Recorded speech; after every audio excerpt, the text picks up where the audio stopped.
Hello दोस्तों, कैसे हैं आप सब लोग। उम्मीद है कि आप बहुत अच्छे होंगे। चलिए आइए समझते हैं एक नया टॉपिक जिसका नाम है इकाइकांक। देखिए सवाल जो पहला है यह है 24 गुणा 26 गुणा 34 का इकाइकांक क्या होगा।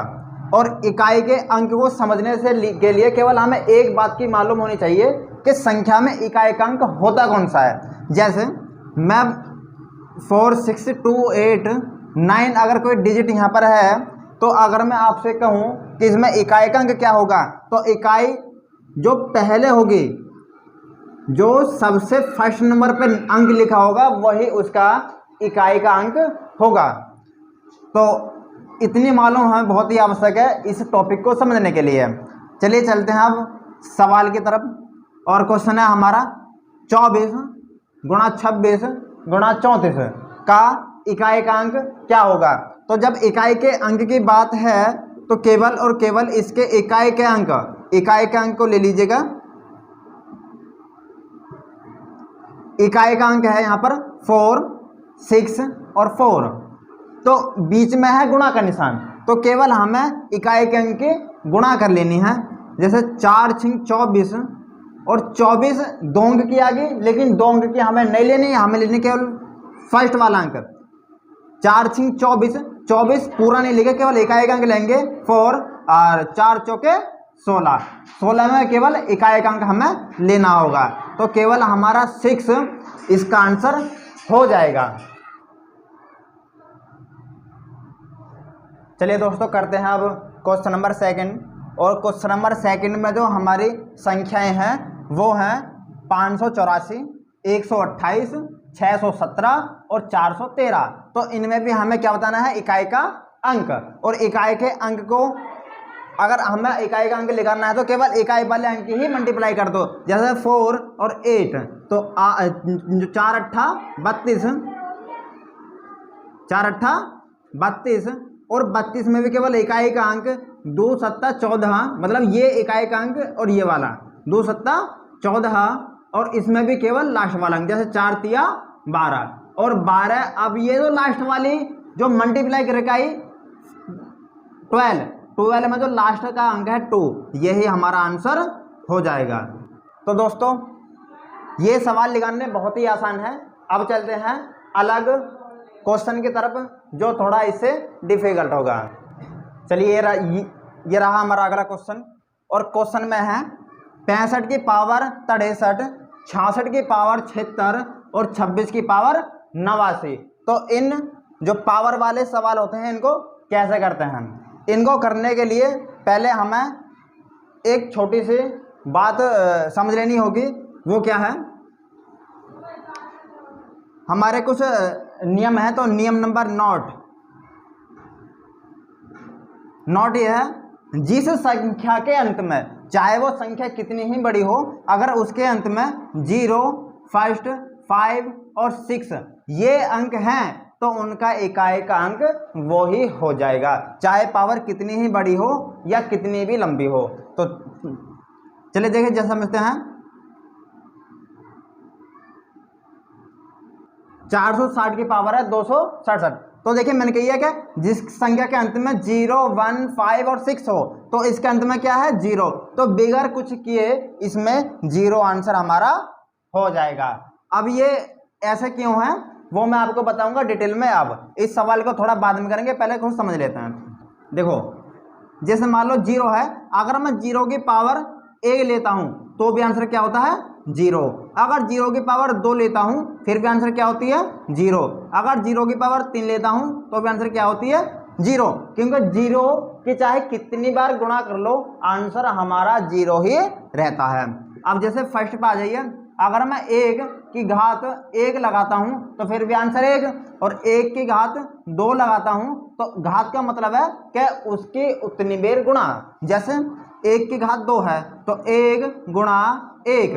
अब 1 की 1 में गुणा करेंगे तो 1, ऐसी 1 की घात 3 तो 1 गुणा 1 गुणा 1, 1 की 1 में मल्टीप्लाई करेंगे, 1 एक अन्ना 1 और फिर 1 एक अन्ना 1, तो इसमें भी आंसर 1 आ जाएगा।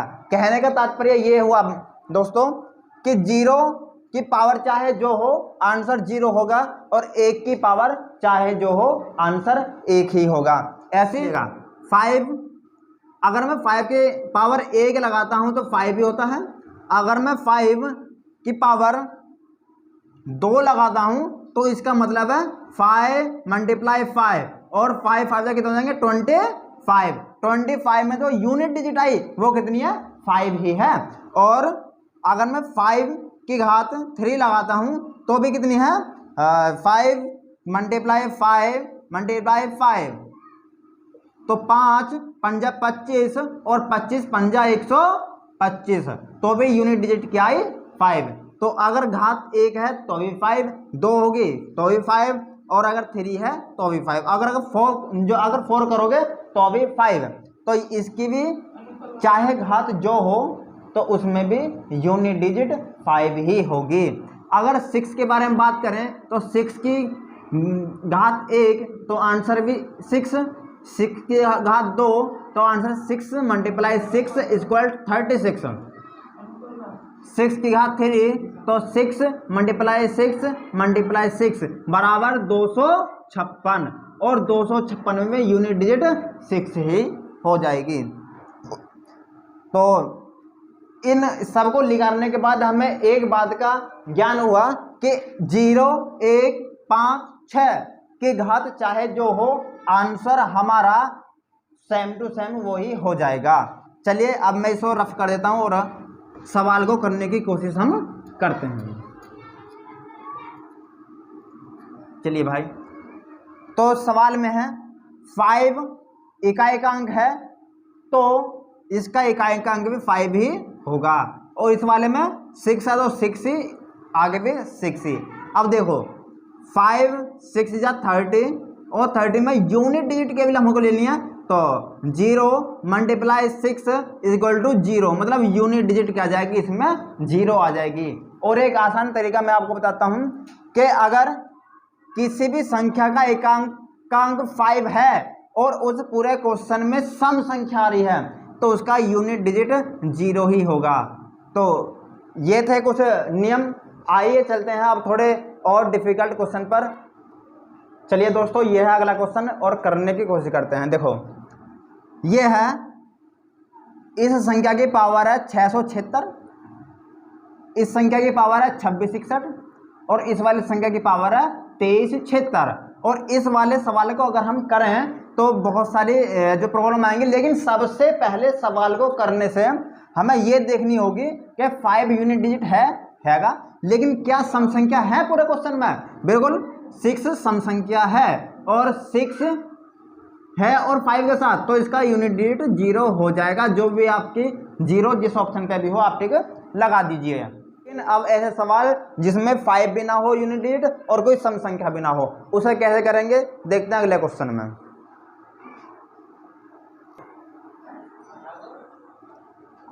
चलिए दोस्तों, ये रहा अगला क्वेश्चन और समझने की कोशिश करते हैं। देखो इस क्वेश्चन में ना तो इकाइकांक 5 है, सम संख्या है, लेकिन इकाइकांक इसमें 5 नहीं है, तो इसे कैसे करेंगे? देखो इस वाली संख्या में यूनिट डिजिट है 1, यूनिट डिजिट है 1, तो इसकी यूनिट डिजिट तो होगी 1 ही हो जाएगी, लेकिन इस वाले की नहीं, तो इसमें जो इकाइकांक है 0 नहीं, फर्स्ट नहीं, 5 और नहीं 6, तो इस वाले की कैसे सोल्व करेंगे जब पावर हो? तो इसे आप समझ लीजिए।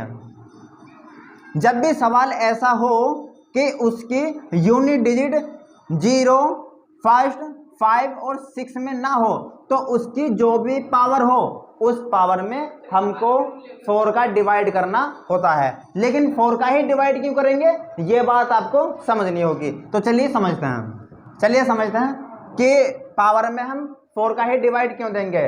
तो 4 का डिवाइड इसलिए देंगे भाई क्योंकि प्रत्येक 4 घात के बाद वही संख्या रिपीट हो जाती है। जैसे समझने की कोशिश करिए, अगर मैं 2 की घात 1 लिखता हूं तो आंसर आता है 2, अगर 2 की घात 2 लिखता हूं तो आंसर आता है 4, अगर 2 की घात 3 लिखता हूं तो 8, 2 की घात 4 तो बराबर 16, 2 की घात 5 बराबर 32। तो 5 पे आप देखिएगा कि 5 के जो यूनिट डिजिट है वो है 2 और हमारी 2 है फर्स्ट पे ही। इसका मतलब ये हुआ कि प्रत्येक 4 घात के बाद संख्या रिपीट हो जाती है। आगे समझने की कोशिश करते हैं। 3 की घात 1 बराबर 3, 3 की घात 2 बराबर 9, 3 की घात 3 बराबर 27, 3 की घात 4 बराबर 81 और 3 की घात 5 बराबर 243। घात 5 आई, संख्या रिपीट हो गई। घात 5 आई, संख्या रिपीट हो गई। ऐसी 4 की घात 4 बराबर 4, 4 की घात 2 बराबर 16, 4 की घात 3 बराबर 64, 4 की घात 4 बराबर 256, 4 की घात 5 बराबर 1024। घात 5 आई और संख्या भी रिपीट हो गई और इसके बाद अब यही संख्या रिपीट होती चली जाएंगी। तो इसलिए हम पावर में हमेशा कितने का डिवाइड करते हैं? 4 का डिवाइड करते हैं बच्चों। इसमें अगर 4 का डिवाइड करें तो 4 6 जा 24, 4 1 जा 4 मतलब शेष बचेगा 1 और 1 जो शेष बचेगा वो जो इकाई का अंक है उसकी पावर लगा देंगे तो 1 की घात 1 मतलब 8 ही आंसर होगा। और इसमें इकाई का अंक है, अगर 4 से डिवाइड करेंगे तो कितने बार जाएगा? 4 1 जा 4 और 4 8 जा 32 मतलब शेष कितना बचा? 0। जब भी शेष 0 बचे तो हमें उसकी घात 4 लेनी है। यहाँ पर कुछ जो लड़के हैं वो गलती कर जाते हैं, गलती हमें नहीं करनी है। कितना? अगर शेष 0 बचता है भाग देने के बाद तो हमें घात 0 नहीं, घात हमें 4 लेनी होगी। और अगर 1 की घात 4 तो आंसर कितना हो जाएगा? 1 ही होगा, क्योंकि 1 की घात चाहे कितनी भी हो, लाख 2 लाख करोड़ 3 करोड़, लेकिन आंसर 1 ही होगा। तो अगर 8 मल्टीप्लाई 1 तो 8 में 1 की मल्टीप्लाई करेंगे तो 8 1 9 आंसर हमारा हो जाएगा। चलिए आइए करते हैं अगले क्वेश्चन को। और अगला क्वेश्चन है हमारे सामने ये वाला, और इसे आप वीडियो को रोकें और करने की कोशिश करें। देखिए करते हैं। 76 52 की घात है 67 67 और 43 37 की घात है 624 और 328 की घात है 32 41। अब देखो इसे करते हैं तो इसका यूनिट डिजिट है 2, इसका है 7, इसका है 8। सवाल को करने से पहले आपको यूनिट डिजिट अवश्य देखनी है, क्योंकि अगर हमारा शॉर्ट में ही काम हो जाए तो लॉन्ग करने की जरूरत क्या है, क्योंकि हमें चाहिए केवल आंसर, और आंसर करने के लिए हम कहीं तक भी गिर सकते हैं। समझ में आई आपको? तो चलो करते हैं। लेकिन यहाँ पर 2 है, यूनिट डिजिट अगर 2 हो तो हमें सोल्व करना ही पड़ेगा, और अगर यूनिट डिजिट 7 हो तो भी करना पड़ेगा, 8 हो तो भी हमें करना होगा सोल्व। चलिए करते हैं। इसे 4 से कट करेंगे तो 4 से कट कर लीजिएगा आप। जो यहाँ बचेंगे 4 1 4 और कितने बचेंगे? 2 4 6 24, 3 बचेंगे, 4 नाम 36 और 4 1 4, 3 बचेंगे, शेष बचेगा 3। तो यूनिट डिजिट जो भी हो उसकी घात आप लगा दीजिए 3। आगे चलते हैं हम। इस आप जो कट करेंगे तो 4 1 4 कितना बचेंगे? 2 4 5 20 और 4 6 24 मतलब पूरा का पूरा कट गया। और जब भी पूरा का पूरा कट जाए तो हमें घात हमेशा 4 ही लेनी होगी। आगे करते हैं।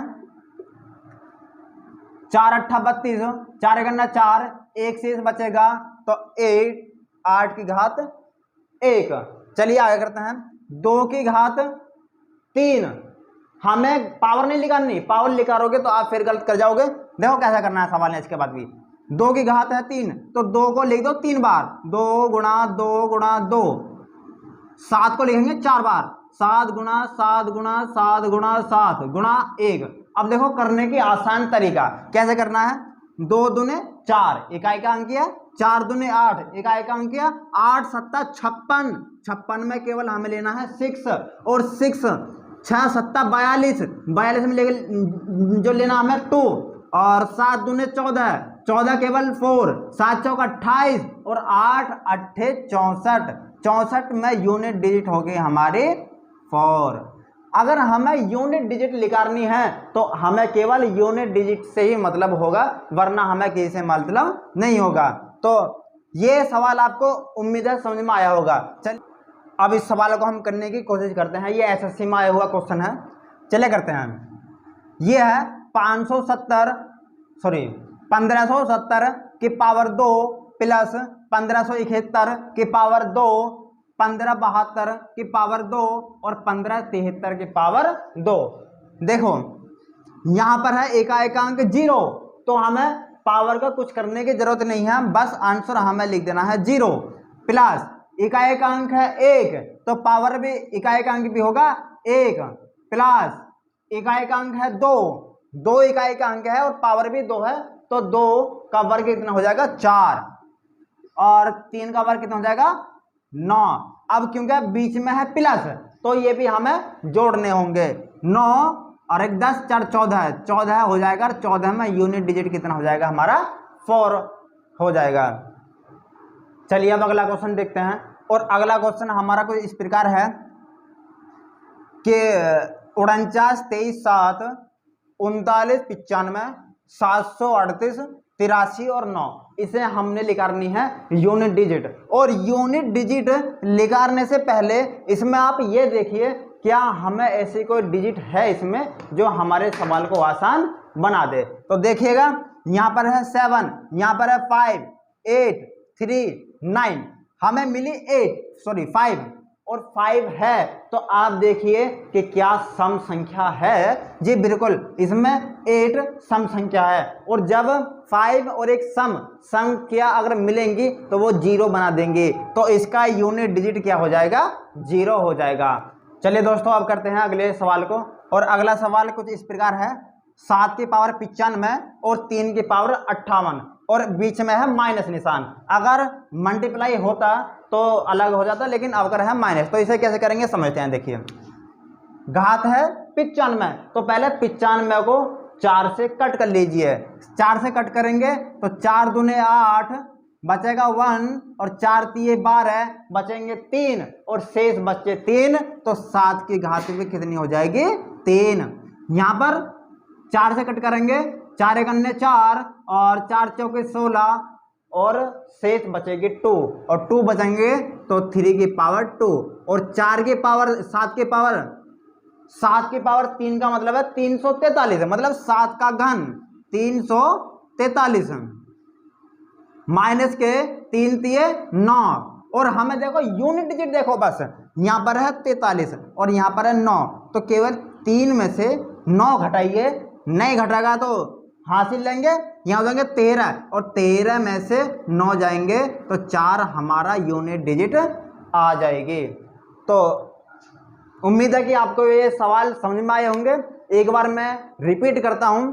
सबसे पहले यूनिट डिजिट निकालने के लिए आपको सवाल में देखिए क्या किसी सवाल की या किसी अंक की यूनिट डिजिट 0 1 5 6 में से है या नहीं। अगर है तो बहुत आसान सवाल आप कर दोगे, अगर नहीं है तो आप फिर ये देखिए क्या सवाल में एक 5 होना चाहिए और कोई भी सम संख्या होनी चाहिए। अगर है तो आंसर आप 0 लगा दीजिए, लेकिन ये नियम केवल सवाल में जब गुणा हो तब ही अप्लाई होंगे। अगर बीच में माइनस या प्लस हो तो नियम ये फेल हो सकते हैं। लेकिन जो मैंने आपको बताई है कि इकाएकांक 0 1 5 6 वो सब में अप्लाई करेंगे। और अगर ये आप नहीं कर पा रहे हो तो आप सिंपल सी घात जो भी हो घात उसमें 4 का डिवाइड करिए और डिवाइड करने के बाद जो भी शेष बचे उसे आप प्रथम अंक जो इकाई का अंक होगा उसकी घात लगा दीजिए और लगाने के बाद आप सोल्व कर सकते हैं। लेकिन बात यह है कि हम 4 का ही भाग क्यों दें, तो हमने अपनी वीडियो में इसको बताया हुआ है, आप पीछे देख लीजिए, बहुत ही अच्छी क्लास हमने करवाई है पीछे। तो धन्यवाद, बहुत बहुत शुक्रिया हमारे इस वीडियो को देखने के लिए।